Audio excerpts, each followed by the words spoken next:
Sophie Davant, la prestigieuse animatrice de France 2, semble rayonner de bonheur ces derniers temps, surtout depuis l'épanouissement de sa relation avec William Lémergie.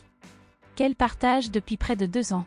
Bien que la sérénité actuelle de sa vie soit manifeste, elle ne peut s'empêcher de faire part d'un traumatisme qu'elle déplore. La mère de 2 enfants, fruit de son union avec le journaliste Pierre Sled, a été fortement éprouvée par la perte de son émission de l'après-midi, Toute une histoire. En effet, la récupération de sa tranche horaire par Faustine Bollard a été un coup dur pour elle, qu'elle n'a pas réussi à digérer. D'après une source proche de l'animatrice, citée par le magazine France Matin, la perte en question aurait été une expérience très traumatisante pour elle, conduisant à un désir de vengeance qu'elle a finalement exprimé avec succès en propulsant son programme de brocante, Affaires conclues, vers des niveaux d'audience sans précédent.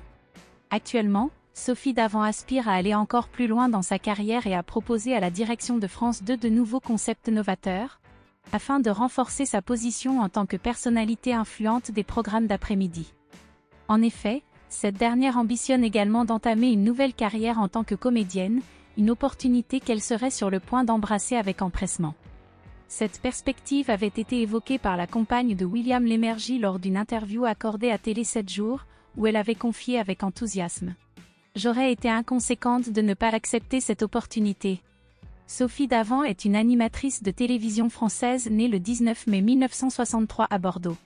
Elle est notamment connue pour avoir présenté de nombreux programmes à succès, tels que C'est au programme, Toute une histoire, ou encore Affaires conclues. Elle est une personnalité très populaire en France et jouit d'une grande notoriété auprès du public.